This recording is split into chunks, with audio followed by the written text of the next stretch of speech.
todos. Vamos abrir nossas Bíblias em Lucas, capítulo 8.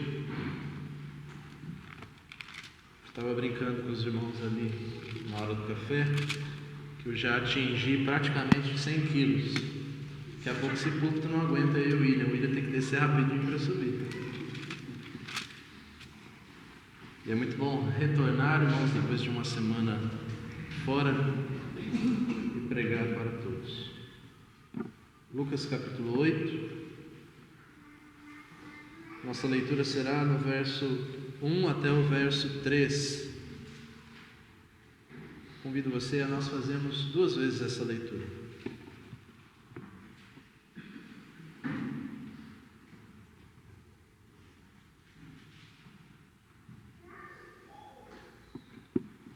O texto fala sobre Jesus e as mulheres.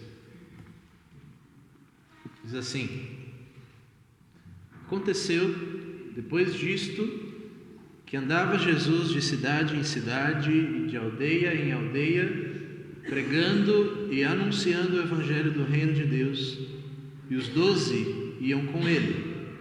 E também algumas mulheres que haviam sido curadas de espíritos malignos e de enfermidades. Maria, chamada Madalena, da qual saíram 7 demônios, e Joana, mulher de Cusa, procurador de Herodes, Susana e muitas outras, as quais lhe prestavam assistência com seus bens. Vamos ler mais uma vez. Aconteceu depois disto que andava Jesus de cidade em cidade, de aldeia em aldeia, pregando e anunciando o evangelho do reino de Deus, e os 12 iam com ele. Também algumas mulheres que haviam sido curadas de espíritos malignos e de enfermidades. Maria, chamada Madalena, da qual saíram 7 demônios, e Joana, mulher de Cusa, procurador de Herodes, e Susana e muitas outras, as quais lhe prestavam assistência com os seus bens. Deus abençoe a leitura e a pregação da sua palavra. Meus queridos irmãos homens, hoje o sermão são para as mulheres, mas de tabela eu acredito que vocês poderão se beneficiar, inclusive muito, desse texto que está diante de nós, esses 3 versos que nós iremos refletir nessa manhã. Então, basicamente o sermão vai nos ensinar porque Lucas colocou esses 3 versículos aqui no capítulo 8. Aparentemente não tem nada de teológico nesse texto, ou nada de que realmente tenha tanta importância, pelo menos no primeiro momento, mas esse texto é muito importante para nós hoje.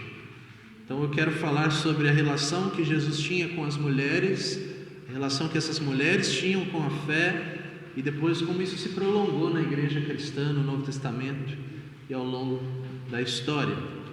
Mas antes eu gostaria de começar com uma citação direta da época de Jesus, dos judeus. Como vocês sabem, os judeus eram muito religiosos e eles tinham orações específicas que eles faziam durante o dia.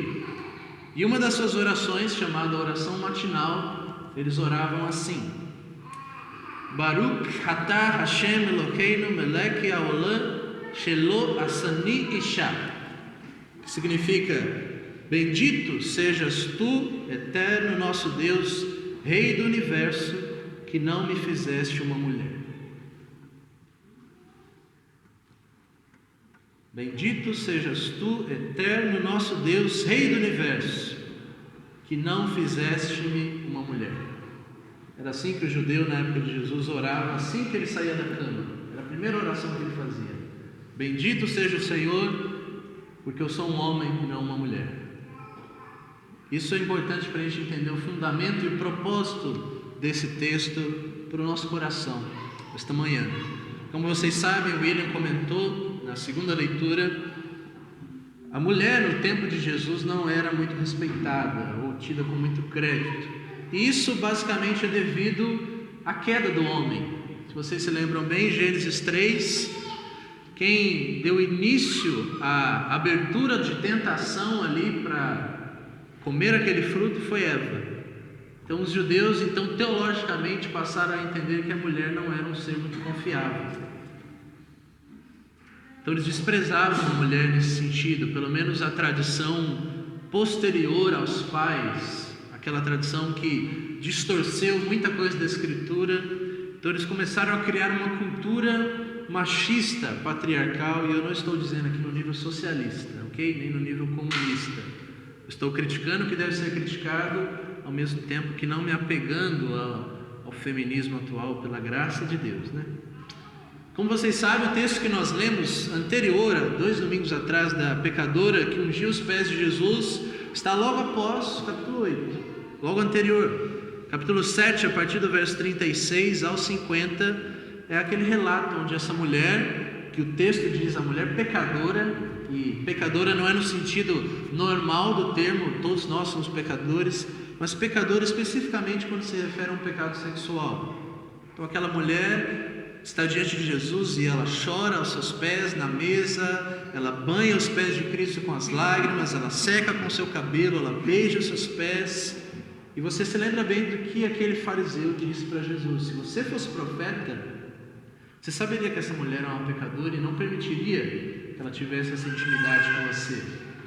Se você for estudar um pouco mais a cultura judaica na época de Jesus, a mulher ela nunca se assentava para ter refeição com a família. Era o homem, os filhos e os homens convidados. A mulher ela comia apenas depois que o homem comia. Então ela ficava em pé apenas para servir o homem naquilo que fosse necessário. Quando o homem encheu o seu bucho, dizendo assim, ele se levantava e a mulher comia sozinha. Isso era um pouco assim de como a mulher era tratada na época de Cristo, nos tempos de Cristo. Você pode se lembrar também da mulher samaritana, no tanque, lá em Samaria, em João capítulo 4. Aquela mulher, ela tinha diversas relações sexuais ilícitas, como o texto nos diz, e ela aproveitava para ir retirar água naquele tanque no horário do almoço, que era o horário que as pessoas não iam ao tanque. Então ela ia para não ter contato com nenhuma pessoa e para não tornar nenhuma pessoa impura cerimonialmente. E o texto diz claramente que foi nessa hora que Jesus decidiu ir ao tanque, diretamente para se encontrar com essa mulher. Uma outra coisa interessante que o texto lá nos diz é que Jesus dirige uma palavra para ela, e isso o judeu nunca faria.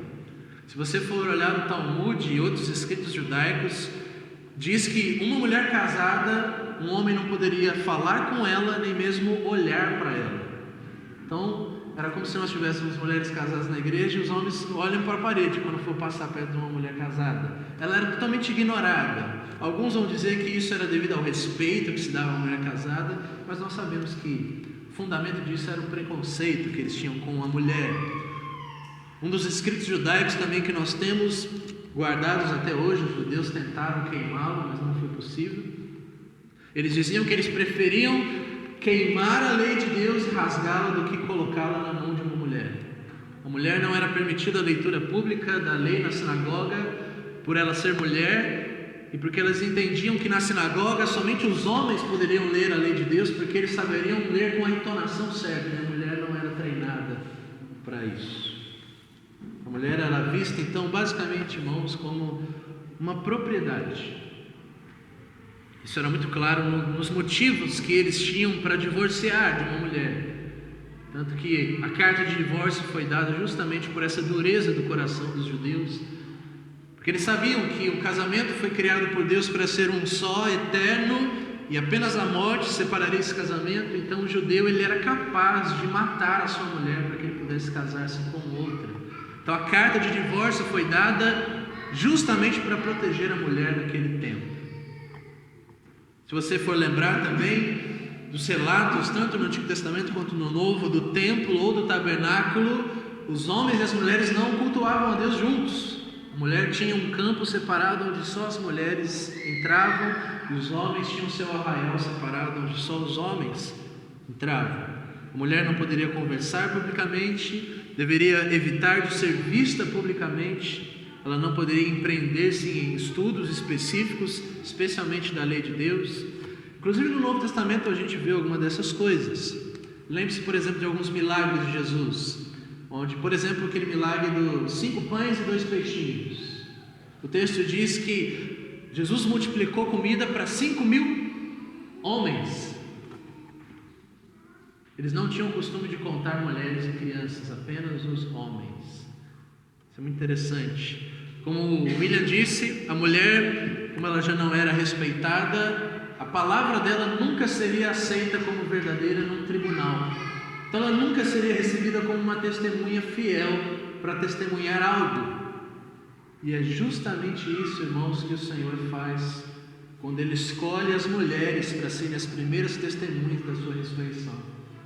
Porque o ponto de Jesus é justamente mudar a sabedoria do mundo para a sabedoria de Deus.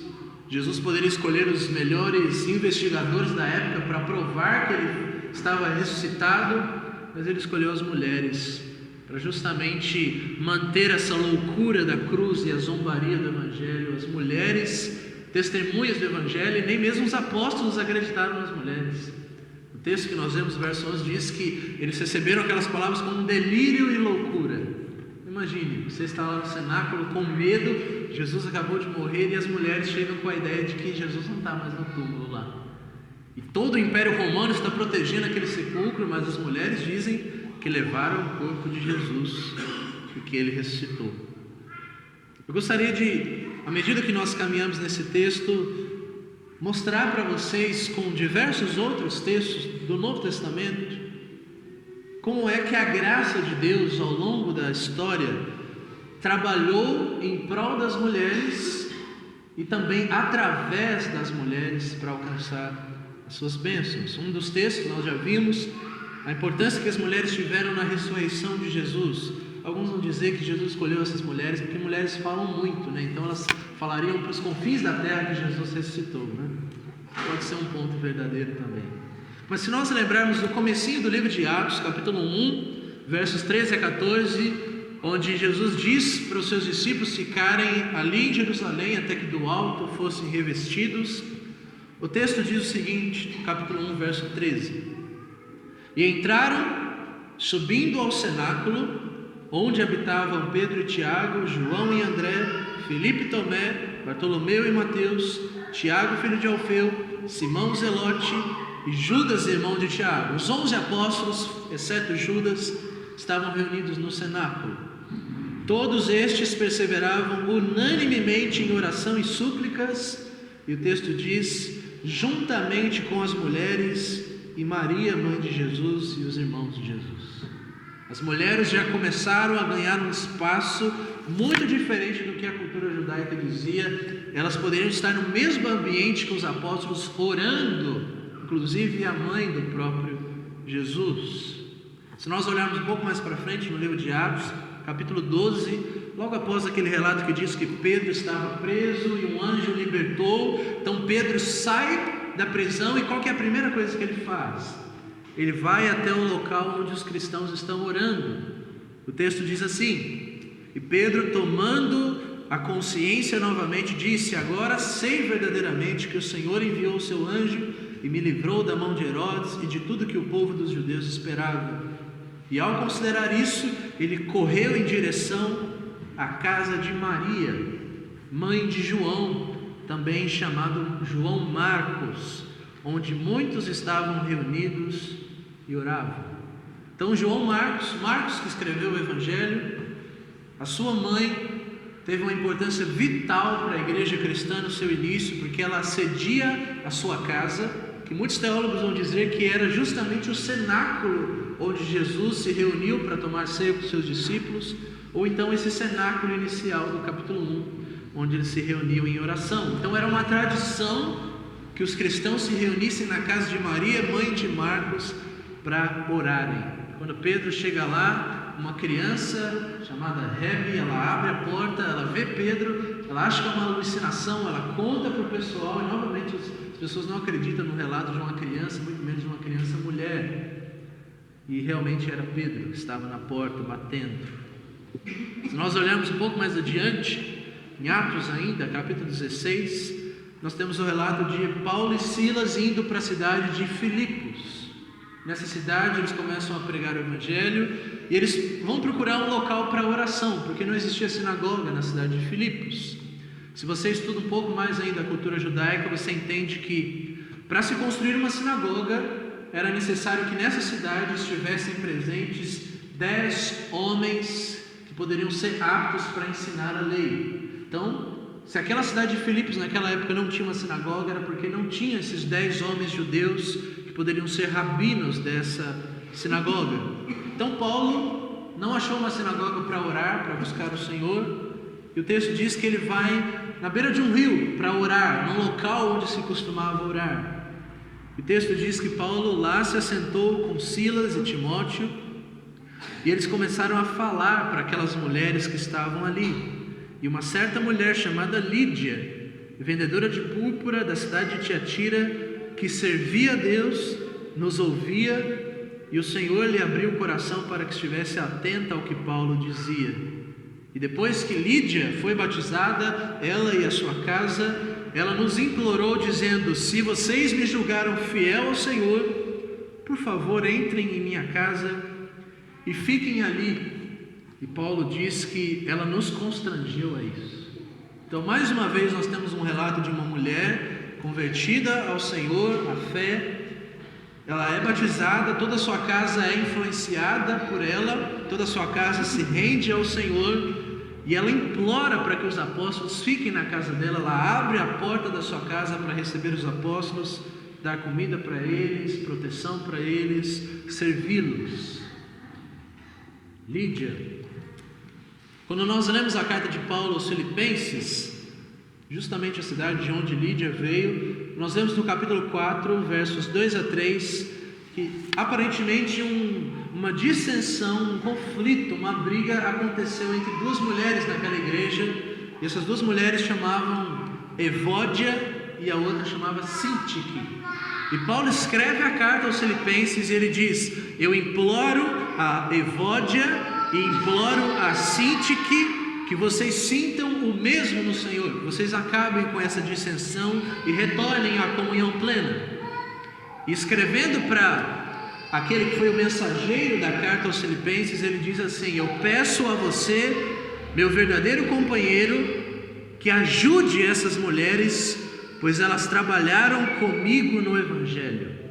Essas mulheres devem ser atendidas, ajudadas, abençoadas, porque elas são mulheres reconhecidas pelo seu trabalho comigo no Evangelho. Elas me ajudaram no Evangelho quando eu estive em Filipos. Provavelmente elas poderiam ser servas na casa de Lídia ou amigas relacionadas a Lídia. Quando nós olhamos, por exemplo, Romanos capítulo 16, nós temos diversos cumprimentos e saudações de Paulo para a igreja em Roma, e muitos dessas saudações são dirigidas a mulheres. Por exemplo, capítulo 16 diz, verso 1: eu recomendo a vocês, irmãos, a nossa amada irmã Febe, a qual serve na igreja que está na cidade de Cencreia, para que vocês a recebam no Senhor, como convém aos santos. Paulo associa uma mulher àquilo que ele chama de os santos. Um judeu nunca faria isso. Recebam ela, Febe, no Senhor, como convém aos santos, e ajudem ela em qualquer coisa que de vós necessitar, porque ela tem hospedado a muitos, como também hospedou a mim mesmo. Em outro momento da carta, de capítulo 16, ele diz: saudai a Priscila e Áquila, os meus cooperadores em Cristo Jesus, os quais pela minha vida expuseram as suas cabeças, o que não apenas lhes agradeço, como também todas as igrejas dos gentios. E o mais interessante nessa passagem é que Paulo cita um casal, Priscila e Áquila, e ele coloca a mulher em primeiro lugar na citação. Isso não é à toa. Ele poderia citar Áquila e Priscila, mas ele cita Priscila e Áquila, porque tudo nos dá a entender que Priscila se destacava mais no serviço ao Evangelho. Ela tinha uma predisposição maior, então sempre que alguém se lembrava desse casal, se lembrava primeiro de Priscila, depois de Áquila. Isso é revolucionário para a época do apóstolo Paulo. Isso aqui nos ensina muito com relação a alguns homens. Às vezes os homens ficam meio acomodados e dizendo: mas eu não tenho tanta inteligência, minha mulher é mais inteligente que eu. Não tem problema nenhum, pode acontecer em muitos casos, e eu acredito que na maioria talvez, as mulheres são mais espertas que nós homens. elas têm uma capacidade de persuasão maior, então não há problema nenhum a sua mulher saber mais de Bíblia do que você. Não há problema algum. Esse é o caso de Priscila e de Áquila. Ela ganhou destaque aqui do apóstolo Paulo. Inclusive, este casal colocou a sua vida a risco pela vida do apóstolo Paulo. Quando nós olhamos um pouco mais para frente, o capítulo 16 ainda de Romanos, Paulo vai citar outras mulheres. Ele diz: saudai a Maria, que trabalhou muito por nós, saudai a provavelmente gêmeas, Trifena e Trifosa, as quais trabalham no Senhor. Saudai a amada Pérside, a qual muito trabalhou no Senhor. Saudai a Rufo, eleito no Senhor, e a sua mãe, que também é minha. Paulo reputava a mãe de Rufo como se fosse sua própria mãe, provavelmente por causa do cuidado que ela teve com o apóstolo Paulo. Ainda no final do capítulo 16 de Romanos, Paulo diz: saudai a Filólogo e a Júlia, a Ireneu e a sua irmã, e a Olimpas, e a todos os santos que com eles estão. Então Paulo cita Maria, que trabalhou muito por nós, Trifena e Trifosa, uma boa sugestão de nome aí para um casal de gêmeos mulheres. Trabalham no Senhor. Saudai a amada Pérside, a qual muito trabalhou no Senhor. E ele faz questão de citar essas mulheres. É muito interessante, irmãos. E o nosso texto diante de nós, Lucas capítulo 8. 3 mulheres são citadas. Maria Madalena, que ganhou esse nome por causa que adivinha de uma cidade perto de Jerusalém chamada Magdala. Então Maria de Magdala, Maria Madalena, foi curada e liberta de 7 demônios. Joana, seu nome significa Jeová, é um Deus gracioso, é um doador gracioso. E ela era mulher de Cusa, que era procurador de Herodes. Para você entender isso, você poderia lembrar de Potifar, lá em Gênesis 37, quando José vai para o Egito e o senhor que compra José como escravo é chamado Potifar, e ele tem uma mulher. Potifar é o gerente da casa de Faraó. Provavelmente Cusa também era esse gerente, era esse mordomo da casa de Herodes, o grande rei da época. Joana, sua esposa, era uma das seguidoras de Jesus. E o dinheiro que o seu marido ganhava de imposto romano, ela dava para a obra de Jesus. Uma outra mulher citada, Susana, nenhum detalhe é colocado com relação à sua vida, mas o seu nome significa lírio, tulipa. Interessante, né? E muitas outras, o texto diz, muitas outras que o serviam com seus bens. Maria Madalena, Joana, Susana e muitas outras mulheres. E o ponto é, qual é a relação entre essas 3 mulheres? Primeiro, o que há de diferente entre elas? A principal coisa que existe de diferente entre essas 3 mulheres é a sua situação social. Uma é casada, outra era prostituta e outra não menciona se tinha marido ou não. A sua situação social era diferente. Uma era a esposa do mordomo de Herodes, então tinha muitas riquezas. Outra era Maria de Magdala, uma cidade das mais pobres ali da região de Israel. E a outra, Susana, que nenhum detalhe é colocado para nós sobre ela. Então elas tinham muitas diferenças sociais, financeiras, culturais, espirituais. Mas existem muitas coisas em comum entre essas 3 mulheres. Todas elas são judias. Vale lembrarmos dos nomes: Maria Madalena, o nome de uma mulher judia; Joana e Johanna, o Senhor é um Deus gracioso; e Susana, que em hebraico é Xuxana, que significa lírio. Os nomes em hebraico são interessantes quando nós traduzimos. Todas elas são judias, todas elas ouviram o Evangelho, todas elas foram libertas e curadas, e todas elas se propuseram a seguir e servir a Jesus. Se nós formos refletir quais são as características em comum dessas 3 mulheres, e de todas essas mulheres que eu li os textos bíblicos para vocês, existem 2 coisas em comum. A primeira é uma descrição dessas mulheres. Em todos os textos que nós lemos, a mulher sempre está associada a muito trabalho. Todas essas mulheres eram reconhecidas porque se destacavam no trabalho em prol de Jesus. Em todos esses textos, mais uma coisa está em comum, seja nos escritos de Paulo, seja nos escritos de Lucas. Em todos esses textos, a ideia que os apóstolos estão passando é: vocês precisam ajudar essas mulheres. Essas mulheres trabalham muito no Senhor e essas mulheres precisam muito de ajuda de vocês. Essa é a ideia apostólica, essa é a ênfase do texto. E isso cabe muito bem ao propósito de Lucas, o evangelista. Lembre-se no início da nossa série que nós dizemos para vocês que o propósito do Evangelho de Lucas é enfatizar que a salvação em Cristo Jesus está livre e disponível para todos os povos, para todo tipo de gente.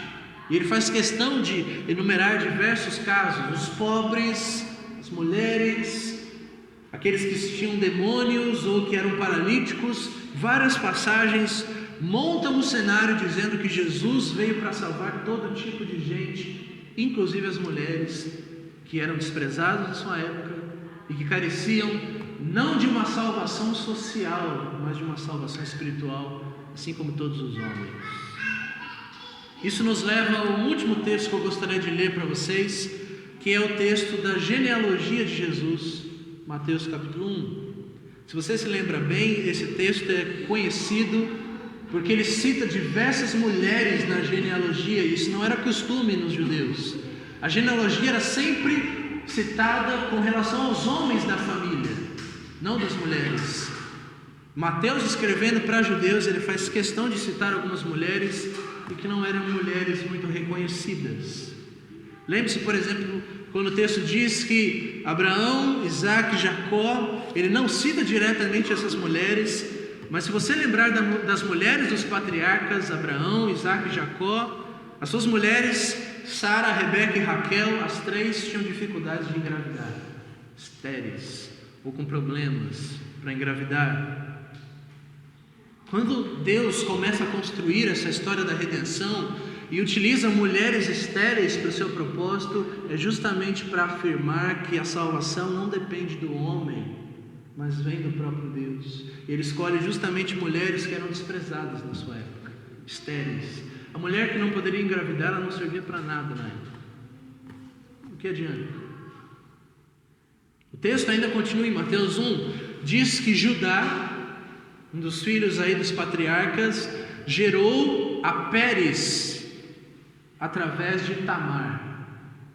Quando nós lemos o nome Tamar, uma mulher, ok. Mas quando você se lembra da história de Tamar, não é uma história que a gente conta para crianças.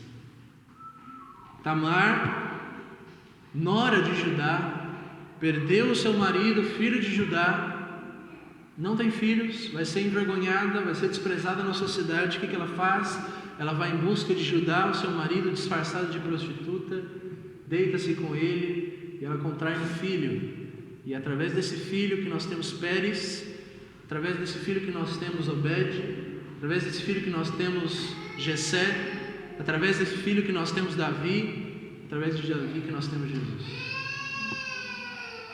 Se você olhar mais para frente, nós temos o relato do verso 5 de Mateus 1 que diz: e Salmão, não a comida, Salmão, gerou Boaz através de Raabe. E quem é Raabe? A grande mentirosa de Jericó. Provavelmente uma prostituta, porque o texto diz que ela morava nas muralhas de Jericó, então ela era desprezada, ela não poderia viver no contexto cotidiano da cidade, ela tinha que ter a sua casa reservada nas muralhas, praticamente fora da cidade. Quando ela joga aquele lenço vermelho e escarlate para fora, isso era algo que as prostitutas usavam para chamar os homens. E essa é a corda que aqueles espias usam para fugir e entrar na sua casa. E é através de Raabe que Boaz é gerado. E Boaz é o marido de Ruth. E é através de Boaz e Ruth que nasce Obed, que nasce Jessé, que nasce Davi, que nasce Jesus. O verso 6 diz que o rei Davi gerou a Salomão daquela que foi mulher de Urias, Batseba. Estava se banhando, e geralmente o texto dá essa ênfase em Davi, né? Que Davi foi O doidão adúltero, né? Por que essa mulher não fechou a janela, Deus? Quando se banhava? A mulher de Urias, ele nem cita o nome de Batseba aqui, mas o leitor judeu está acostumado com ela. E através da relação de Davi com Batseba no adultério, o seu primeiro filho morre, mas o segundo filho que nasce desse relacionamento é Salomão, e de Salomão vem Jesus. Verso 16 de Mateus 1 ainda diz: e Jacó gerou a José, marido de Maria, da qual nasceu Jesus, que se chama o Cristo. Em outras palavras, irmãos, a história da redenção é muito curiosa. O pecado veio através de uma atitude da mulher, e a salvação vem através de uma mulher que concebeu o Filho de Deus. Maria, mãe de Cristo. O que nós temos que entender com tudo isso, irmãos? Com o texto que está diante de nós, todos esses textos que vocês ouviram. Eu estava em São José dos Campos, e no domingo, após cultuar o Senhor pela manhã, numa igreja de um pastor conhecido nosso, nós tivemos a oportunidade de ir para o shopping lá almoçar. E passamos em frente, tinha um cinema, inclusive depois a gente acabou assistindo um filme, o cinema lá, Cinemark. E aí eu vi um dos trailers de filme que estava passando, se chamava Rainhas do Crime. Não sei se vocês já viram esse trailer. Rainhas do Crime conta basicamente a história de 3 mulheres, igual ao nosso texto, 3 mulheres que os seus maridos de alguma forma ou de outra estão envolvidos com coisas que não são lícitas, drogas, cartel, máfia, e os 3 maridos dessas 3 mulheres são presos, e elas se veem nessa situação, sem marido, com filhos, com boletos e contas para pagar. E a pergunta que elas se fazem é: como é que nós vamos poder sobreviver nessa sociedade? O que nós faremos agora sem maridos, com filhos, boletos? Nós não tínhamos trabalho, somos donas de casa, o que nós faremos? O filme nos conta, eu não assisti, pelo trailer, que essas 3 mulheres elas se juntam e elas se associam com esse trabalho anterior dos maridos. No final da história, elas se tornam as líderes da máfia. Elas são mulheres poderosas, que elas falam e os homens obedecem, que elas falam não e os homens obedecem, que elas controlam todo o dinheiro do cartel. E quando elas estão em casa com os filhos, elas são mulheres comuns. Elas estão comendo com os filhos louvam a ela, e elas praticamente vivem uma máscara dos seus filhos.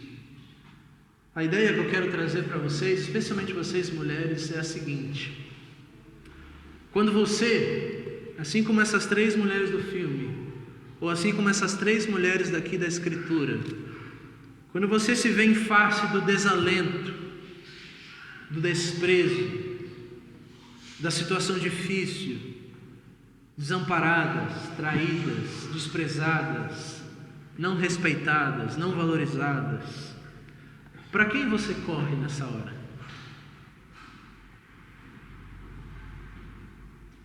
Em outras palavras, quem é o seu Salvador nesse momento? Quem é o Salvador das mulheres da nossa sociedade hoje, que se veem desprezadas, desconsideradas, pormenorizadas? Para onde essas mulheres hoje têm corrido?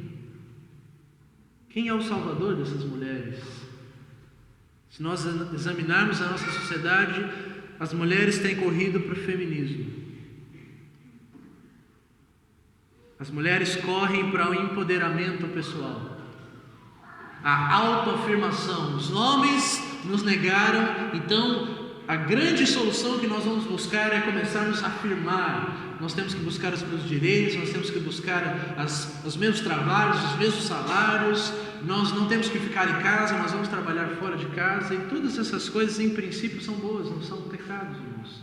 As mulheres sim devem ser tratadas da mesma forma que nós homens, assim como Deus criou homem e mulher, a imagem de Deus, os dois são a imagem de Deus, os dois devem ser respeitados, valorizados. Mas para onde as mulheres têm corrido não é para o Salvador, Jesus, é para si mesmas. E a minha preocupação essa manhã é para onde vocês mulheres aqui hoje têm corrido. Onde é o refúgio de vocês? quando vocês são traídas, quando vocês são desprezadas, quando a sociedade não respeita vocês, quando vocês não têm as oportunidades que vocês gostariam de ter. Quem é o seu Salvador? Quem é o seu Messias? É Jesus ou é qualquer outra coisa que não Jesus? Será que é o trabalho, a autoafirmação, você ganhar o seu dinheiro e se sentir importante por isso? Será que é não ter filhos e dizer que o corpo é seu e que ninguém mais pode dizer o contrário? Você é dona do seu corpo, você pode usar a roupa que você quer, nenhum homem pode dizer o contrário. Como vocês mulheres se veem nessa situação? O que há de diferente nas mulheres de hoje? Talvez as mesmas coisas que nessas mulheres. Situação social, umas de vocês são mais ricas, outras são mais pobres. Umas têm maridos, outras ainda não têm maridos. Talvez situação espiritual, umas já são crentes maduras em Cristo, outras não. Mas o que há em comum em todas vocês que estão aqui nessa manhã é o seguinte: todas vocês precisam de Cristo e do Evangelho. E todas vocês estão ouvindo o Evangelho. A grande questão que você deve se perguntar é: da mesma forma que essas 3 mulheres e tantas outras mulheres da Escritura, eu tenho seguido e servido a Jesus?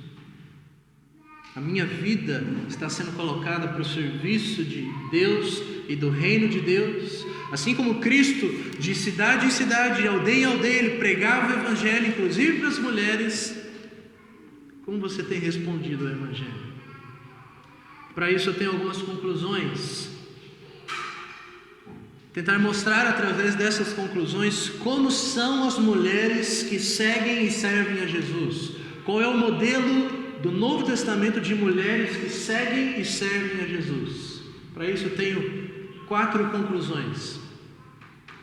Mulheres que seguem e servem a Jesus, primeiro, são mulheres que amam a Jesus acima de todas as coisas. Jesus é a coisa mais importante que existe para essas mulheres. É a prioridade, é o amado da alma dessas mulheres. Nós podemos lembrar de Cantares de Salomão, quando aquela mulher está falando sobre o rei Salomão, ela diz: ele é o amado da minha alma, as suas palavras são deliciosas, são charmosas, e eu me derreto só de pensar no meu amado. É assim que você se refere a Jesus. Mulheres que seguem e servem a Jesus são mulheres que amam a Jesus acima de todas as coisas. Segundo, são mulheres que entendem que Jesus as amou antes mesmo de elas o amarem. Em outras palavras, foi Jesus que te buscou, não é você que vai em busca de Jesus. Isso te livra de ser uma ativista feminina, de tentar se reafirmar, porque você já não precisa mais se reafirmar, porque Jesus já afirma você através da cruz. Você está satisfeito em Jesus. Você também não cai no ativismo evangélico de ser aquela mulher que se destaca no sentido: eu tenho que chamar atenção, eu tenho que ser a que conhece mais a Bíblia, eu tenho que ser a que serve todos, assim como Marta, que mais importante para Marta do que ouvir a Jesus era de se destacar no serviço a Jesus, mas às vezes você se esquece de ouvi-lo, de ficar diante dos seus pés. Você está mais preocupada em ser a melhor mulher possível, a melhor mãe possível, a melhor esposa possível, mas você se esquece de Jesus. Terceira conclusão: mulheres que seguem e servem a Jesus são mulheres que, por se relacionar com Jesus da maneira correta, elas sabem se relacionar com as demais coisas da vida da forma correta. Ou seja, se você ama Jesus acima de todas as coisas, você vai se relacionar da forma correta com seu marido. Você não vai nem idolatrá-lo, nem desprezá-lo.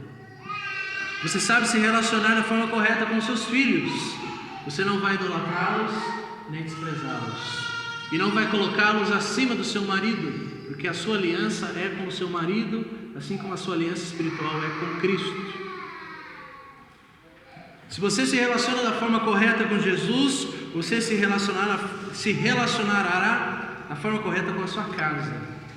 Você já não vai ver mais a sua casa como uma coisa que você deve se desgastar nela, e nem como uma coisa que você deve fugir dela. Você vai ver a sua casa como uma oportunidade de servir a sua família em nome de Jesus e de servir a igreja, abrindo a sua casa para os cristãos. Você vai se relacionar da forma certa com a igreja, você vai se relacionar da forma certa com o trabalho, você vai se relacionar da forma certa com o dinheiro, com o lazer. Em outras palavras, as mulheres que verdadeiramente seguem e servem a Jesus são mulheres que através da sua conduta mostram quem é o seu Deus. Você é o que você adora. A forma como você lida com o dinheiro, a forma como você lida com seus filhos, a forma como você lida com seu marido, a forma como você lida com o trabalho, a forma como você limpa a sua casa, diz muito sobre o que você pensa sobre Jesus. Quarto e último, mulheres que seguem e servem a Jesus são mulheres que, ainda que desamparadas, descuidadas, desprezadas, traídas, não lideradas, essas mulheres têm a sua principal satisfação em Jesus e no Evangelho. Ela se entristece, ela está machucada, ela chora, mas a alma dela está satisfeita em Jesus. Assim como Deus diz no livro de Oséias para o povo de Israel: abandonem a Baal, porque eu sou o vosso marido. As mulheres que seguem e servem a Jesus, elas reconhecem em Jesus o seu grande marido, o seu grande pastor, o seu grande provedor, o seu grande protetor. Nisso elas estão satisfeitas, e é isso que faz uma mulher desprezada submeter-se a um marido infiel. É isso que o apóstolo Pedro diz na sua primeira carta, no capítulo 3: mulheres, sejam sujeitas ao seu próprio marido, porque se ele ainda não obedece à palavra através da sua conduta quieta, ele verá na sua vida respeito, graça, amor, verdade. As mulheres que seguem e servem Jesus, elas têm um bom casamento com o Senhor Jesus Cristo. Por último, para vocês mulheres, eu tenho uma aplicação muito prática que está baseada em Tito capítulo 2, versos 3 a 5. Então vou encerrar o sermão com esta aplicação prática para as mulheres, e por último eu quero dar uma aplicação prática para a igreja. O texto de Tito capítulo 2, versos 3 a 5 diz: as mulheres mais velhas, mais experientes, semelhantemente devem ser sérias no seu viver, como convém a mulheres santas, não caluniadoras, não dadas a muito vinho, mestras no bem, para que ensinem as mulheres mais novas a serem prudentes, a amarem seus maridos, a amarem seus filhos, a serem moderadas, castas, boas donas de casa, sujeitas aos seus maridos, a fim de que a palavra de Deus não seja blasfemada. São duas aplicações aqui. A primeira é a seguinte, muito prático. Mulheres, poderia dizer para vocês: leiam mais a Bíblia, orem mais, se dediquem mais, mas a aplicação muito prática que eu tenho para vocês aqui é: apeguem-se a outras mulheres na luta de servir a Jesus. Não é isso que vocês tentam fazer nos Tulipas? Mas apenas uma reunião mensal não é suficiente. Vocês devem se apegar a outras mulheres para que juntas vocês se dediquem para ser boas mulheres, boas esposas, boas mães, boas crentes no Senhor Jesus. É o que o texto diz, especialmente vocês mulheres mais experientes, não quer dizer aqui as mais velhas. Talvez existem mulheres na igreja que têm 2, 3, 10 filhos, mas que não têm tanta maturidade quanto uma mulher que acabou de casar. As mais experientes devem ajudar as mais novas a seguir a Jesus, a ensinar essas mulheres. Eu quero encorajar vocês a fazerem isso.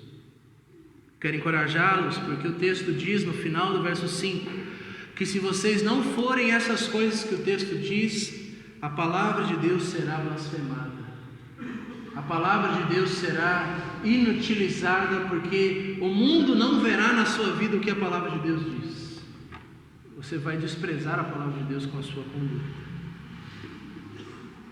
Por último, a igreja.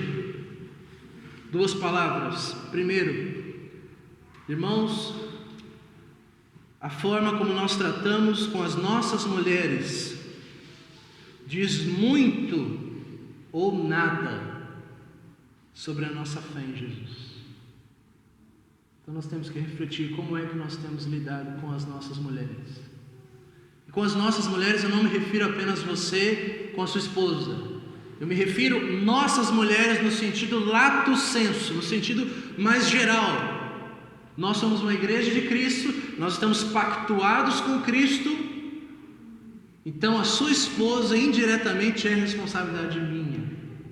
Eu devo zelar pelo cuidado da sua esposa, eu devo estar atento para saber como você tem lidado com a sua esposa, como você tem lidado com a sua filha, e nós mutuamente nos auxiliamos nesse cuidado. São as nossas mulheres. São nossas, as crianças, nós nos preocupamos com elas, não porque são filhas diretamente nossas, mas porque são nossas crianças, da igreja de Cristo, e nós zelamos por elas. E a forma como nós tratamos com essas mulheres, diz muito ou nada sobre a nossa fé em Jesus. Portanto, como é que você tem tratado as mulheres da igreja? Especialmente você, marido, em casa. Como você trata sua esposa, sua filha? Segundo, uma implicação direta do texto: a forma como nós tratamos com o nosso dinheiro diz muito ou nada sobre a nossa fé em Jesus. Note que o texto diz que mulheres que não trabalhavam na época ajudavam o ministério de Jesus com bens, com dinheiro. E o texto não quer dizer bens, dotes, talentos, cozinhar. O texto está falando diretamente de bens materiais, de dinheiro, de sustento. Quanto mais nós homens, será que nós estamos realmente preocupados com o ministério de Cristo nessa igreja local, com o reino de Deus? Eu acho que essa é uma palavra muito proveitosa para a nossa igreja local nessa situação atual financeira que nós estamos passando. A forma como cada um de nós aqui estamos lidando com o nosso dinheiro diz muito sobre como nós vemos Jesus. E nós temos que refletir nessas duas coisas neste dia: mulheres e dinheiro. E geralmente nós fazemos confusão com essas duas coisas, né, maridos? Vamos orar, pedir a graça de Deus. Mulheres, que vocês sejam abençoadas pelo Senhor. Oremos.